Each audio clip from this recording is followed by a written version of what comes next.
Therefore, we request that you look at the value. Just review kidogo from 18% at some point, songesha hata 12%. From 25 hapo, cheza na hiyo maneno, wewe unajua hiyo maneno. Your Excellency, the President of the Republic of Kenya, Dr. William Samoei Ruto. Your Excellency, Mama, distinguished dignitaries, we welcome you to China. In Chinese language, we tell you, Wang in Zhongguo, and you say Shishini. Good student.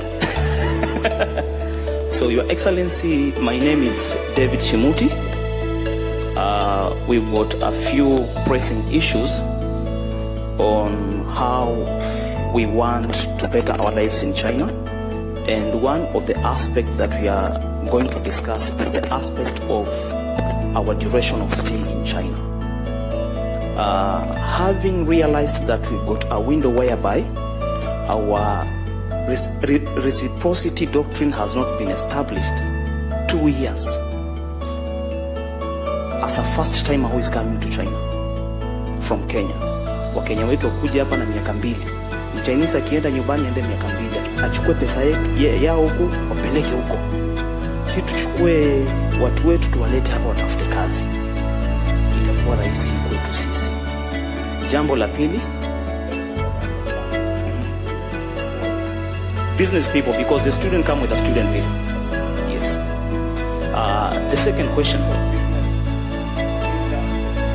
for 2 years. Yeah. We can have a single exit of after 6 months, mtu anatoka anarudi, which is okay. The second aspect that we're going to have a look at are the revenue, the tax value. Majority of our business people are losing due to the shift in the East African bloc. The focus now is running to Tanzania, Rwanda, Uganda.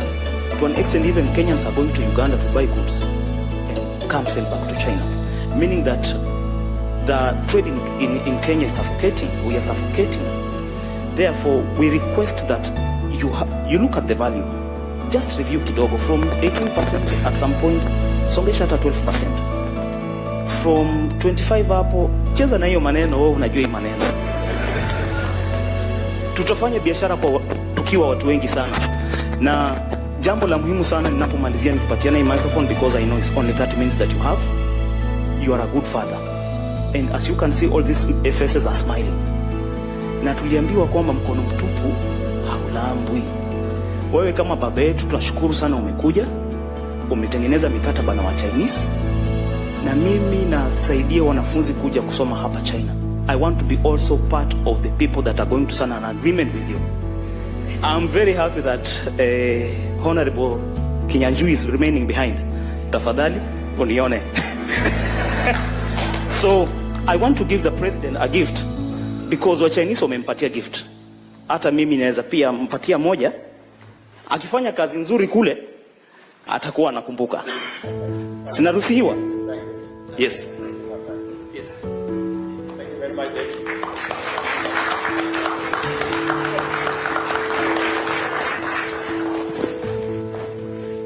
Let me just say so that maybe somebody else As the same question, I think the business visa for 2 years is a discussion we're going to have.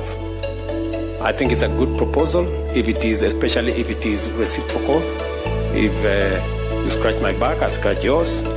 We will consider that as part of the conversation we are going to have around the economic partnership framework that we are signing tomorrow.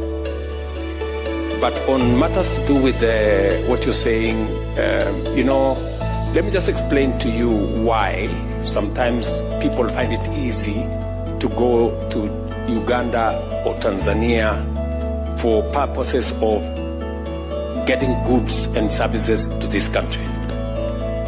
It is exactly the problem I want to solve by signing the bilateral labor agreement. You know, the difference between us and our neighbors is that Kenya is in the middle income category. Our neighbors Tanzania, Uganda, and all the other neighbors are in the least developed countries. They are in LCDs, LDCs, and we are in the other countries. So we are categorized higher than them, and therefore, while they export duty-free, Kenya exports with duty. And that is why you heard me say that is the agreement we want to negotiate. We want to negotiate a preferential trade agreement that will now put Kenya at par with our neighbors. You will not be experiencing the problem of our economy as opposed to our neighbors. And that is the reason why we are having this conversation. That is the reason why we are signing the economic framework tomorrow that will now give us the opportunity to negotiate a preferential trade agreement that will eliminate the current duties and levies that are levied on Kenyan products being exported to this country. I don't know whether I'm communicating. KESCA is Kenyan Student Studying in China Association. So we have 17 city-level associations under the umbrella, and I want to confirm, my major issue was, I want to confirm because the business has confirmed that they have a cordial relationship with the ambassador. The professionals have also confirmed, and I wanted to not to be left out, as student representative. We are working well with Mr. Willie Bett, the ambassador, Madam Lynette, and the education attaché, Mr. Albert. You can just wave. Actually, we are feeling their presence because I'm from Wuhan city. I traveled all the way to Beijing to meet the president for the first time.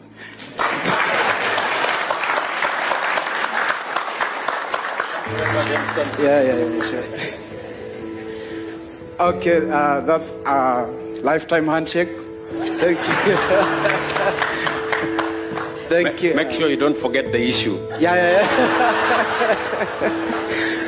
I won't forget, actually. It's a compliment. I'm not complaining. We are used to complaining, but it's a compliment. I want to appreciate, I attended your morning session, and I admire to have the same knowledge you have in future. That is, I learned something very, very important in the session. I don't want to share with you because of time, but I will share with my friends when you leave. Otherwise, I don't forget the issue, but it's okay. Otherwise, keep lobbying for the scholarship slots. More scholarship slots across levels, undergraduate, masters, and PhD students. That one, you'll have helped students who are here and who are intending to come to advanced education. Thank you. I'm a mathematics teacher, and there was a session, a proposal of kukuza mulima ya mathematics. Please don't. I'll be jobless. Thank you. Okay, I think there was a suggestion that mathematics be made optional, but I think that is what the mathematics teacher here has an issue with. So I'll get the Ministry of Education people to explain what they mean. But your perspective has been taken into account. Again, the issues of scholarships to provide opportunities for Kenyans to study abroad, whether it is in this country or elsewhere, both sponsored by government of Kenya or other philanthropies, or in consultation with the government of this country to offer scholarships for Kenyans. That is an area of cooperation that we have built on. As you heard me say this morning, we have over the years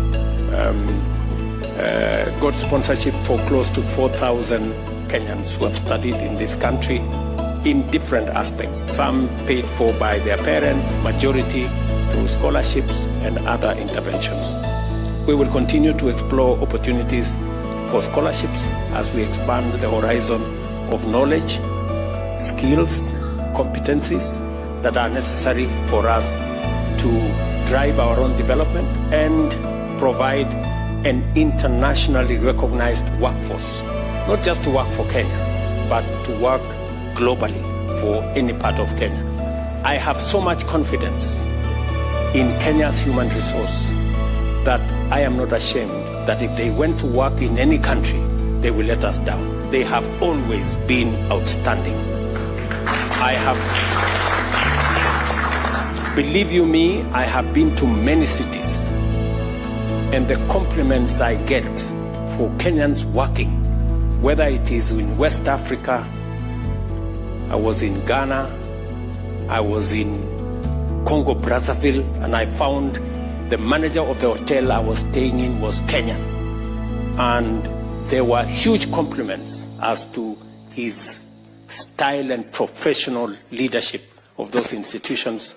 And that is why I have no reservations whatsoever in getting as many opportunities as possible for Kenyans to work anywhere in the world, because I am confident about their professionalism and their competence.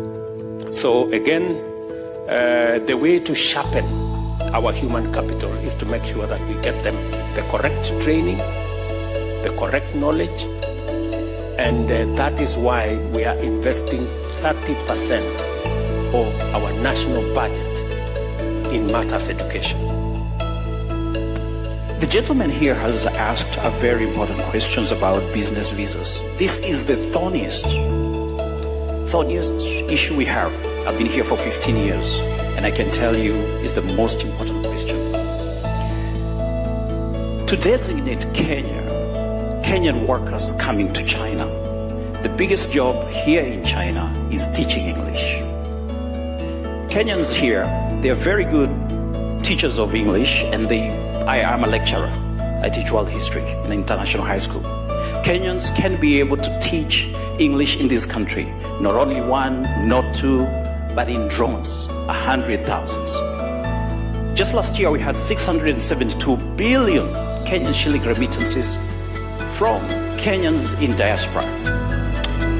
Early this month, the DTWG team led by Dan Mokile, which I'm a member, met with the Prime Cabinet Secretary. They had the diaspora going on. Congratulations. PS Rosalind Jobu was there. She's done an incredible good job. She's assisted us a lot, and we are happy. First of all, let's congratulate the President. Mr. President is the first person to give us a diaspora department. We've waited for a very long time, from the Kibaki administration to Uhuru administration, and when you came into power, Mr. President, asante sana, you gave us the diaspora department. Now to the question.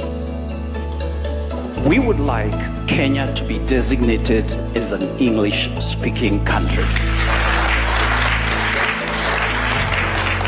And why this is very important, because once you designate Kenya, even South Africans, they don't speak good English like we speak.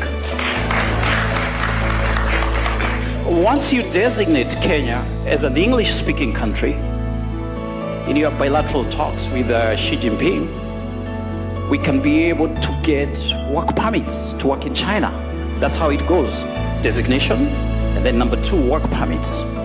Once we get work permits, this one's going to have a lot of teachers in Kenya coming to work here.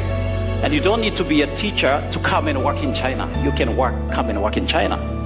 Then the business people, once the work permits are out, the business people can be able to have visa reciprocity. Because workers can be able to get working visas, even the business people can be able to get those 2 years visas. The students, I don't know if the student is here, is there a student lead? The students who are in China cannot work in China. The same part will make the students also be given the permission at least to work and not depend on their parents back home. So, Mr. President, this is the most important thing. As far as Kenyans in China are concerned, this is the most important. My question, with the same designation of diaspora department and the Prime Cabinet Secretary here, can you assist us, please, get that designation of English, then move forward and get those work permits so that we can bring Kenyans here. The 672 billion shillings we're talking about will trickle to 1 trillion Kenyan shillings. That is the way forward. I think that's what you want, and that's all. Thank you so much. Did you say you want more Kenyans to come and work in China. Are you sure about that?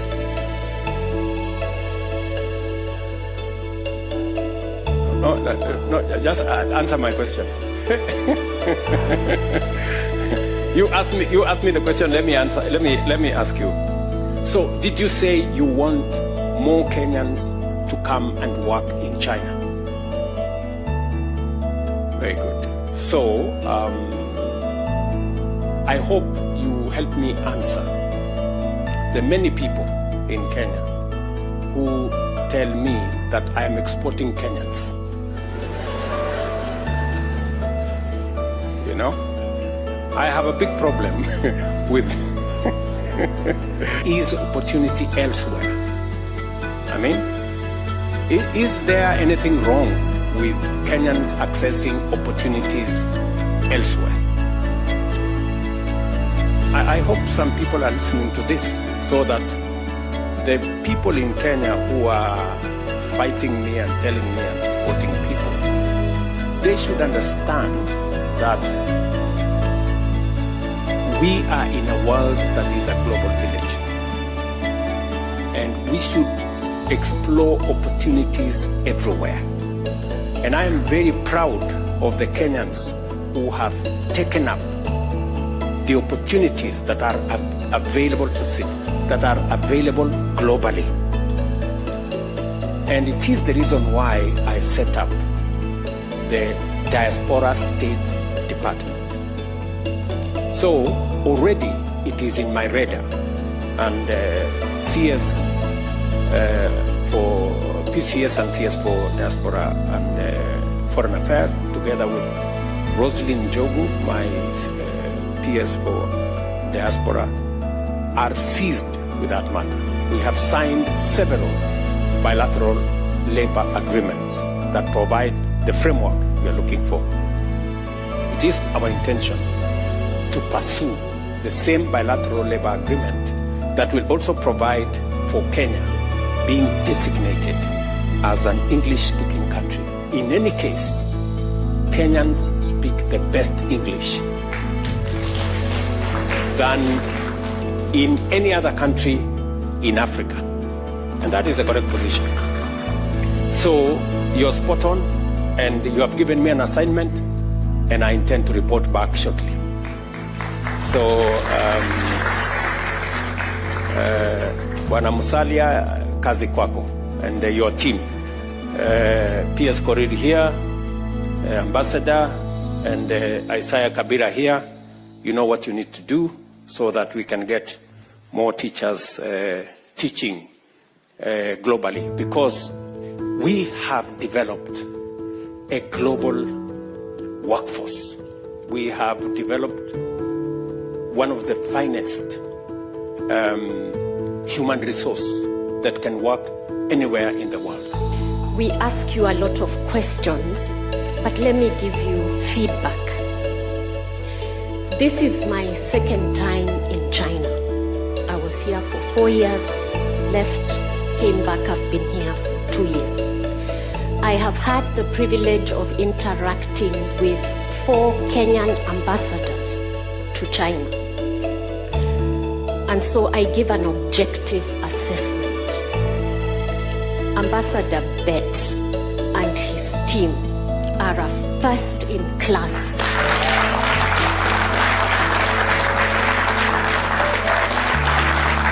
It is an objective assessment. It is no criticism or judgment of previous leadership. He elevated excellence to a class or a level in Beijing that we have not seen. And really all credit to Ambassador Bet and the Kenya Mission team. They make us proud. We carry our heads high with pride. I did indicate that I'm the only Kenyan in the United Nations system here. I am in discussion with your PS, Singoi. I am an international civil servant. There are things I cannot disclose in a public gathering of this nature. But I did want to draw to your attention that the last time we had a Kenyan at the level of Undersecretary General was Muhisa I think we need to amend that. But let me come back to what the multilateral system does in China. While you are negotiating on the bilateral front, I would like you, Your Excellency, to know that there is a multilateral engagement between UN agencies in China and countries outside of China. So as a UN agency representative, and my colleagues do the same thing, we have a dual mandate. We engage on domestic issues in China, but it is my duty to ensure that the developing South benefits from China's vast South-South cooperation initiatives. And so, Your Excellency, we receive grant money. The UN system receives grant money from the Chinese government, from the Chinese public sector, to provide to countries primarily in Africa. Because China prides itself with the friendship it has with African countries. I do want to ask Your Excellency, on those engagements, your ambassador does very, very well.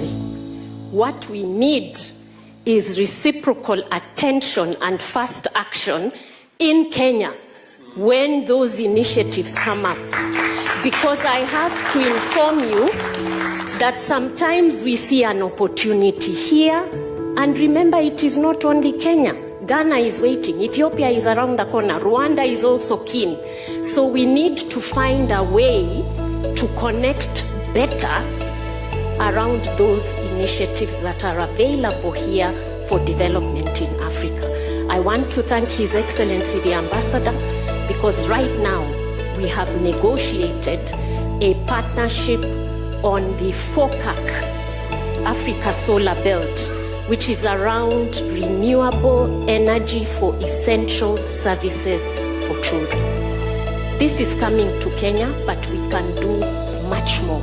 And I'm saying the pace is not as quick or as efficient as it could be. Madam Ama. Madam Ama, thank you very much. It is very rare to get compliments from Kenyans.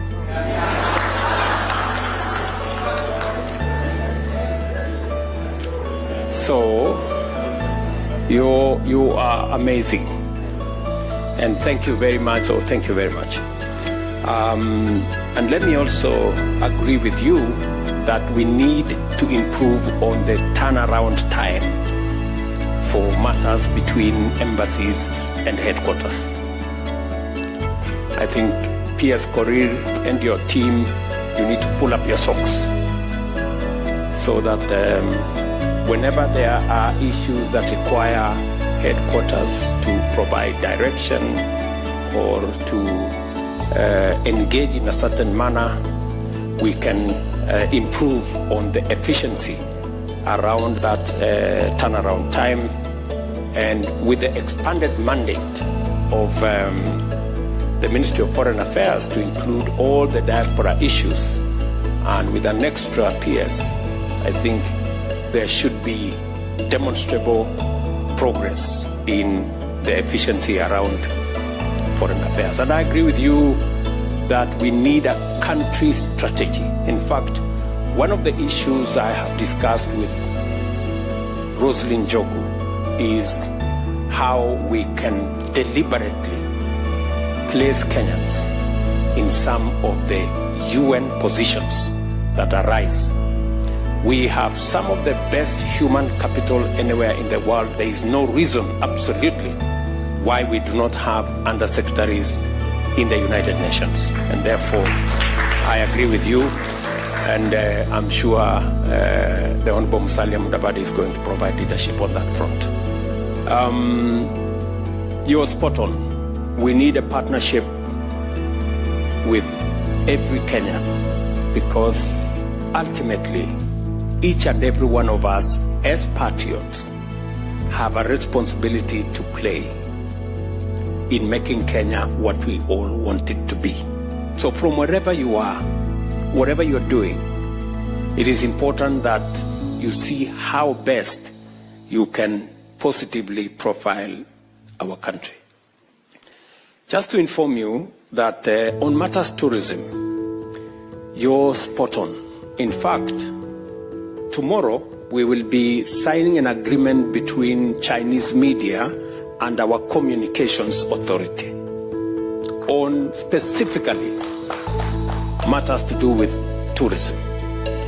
And in fact, for the last 2 years, you may have noticed that with one of the Chinese channels, we've been live streaming the wildebeest migration out of Kenya. And in fact, this year, I intend to be part of the occasion. And I think last year they live streamed for, I think 3 days continuously. And we got huge response. In fact, our tourism numbers from China went up to 91,000 last year. So we will find the mechanisms. I'm sure Balozi here knows that we will be signing the agreements tomorrow with the Communication Authority of Kenya, with the Chinese media. And from there, you can connect people like Njeri into the ecosystem so that we can all play our role in supporting the tourism and pushing the tourism numbers for our country. Apart from the diaspora State Department profiling us in the diaspora, it can share most of us who are in the multilateral organization, especially our professions. For example, those who are at AIB or World Bank or AFDB in climate with the PS for climate. Because we find ourselves leading on some vertical funds, but because of who we are, we cannot be able to reach the PS. And it's easier to, once the PS knows how to access working level colleagues in multilateral institutions, they can tap on some innovative financing that can prepare some of the projects and push some of the agenda. Or those who are in health can know who is working on pandemic fund in various institutions, and that can help. Having worked at Africa Development Bank for 8 years, most of the colleagues in multilateral spaces find it hard to share these propositions, but the diaspora team can just profile and share an example of how Rwanda does it or Senegal does it. But we thank you for the forward-looking foreign policy statement that you shared today. It's for the next generation. Thank you.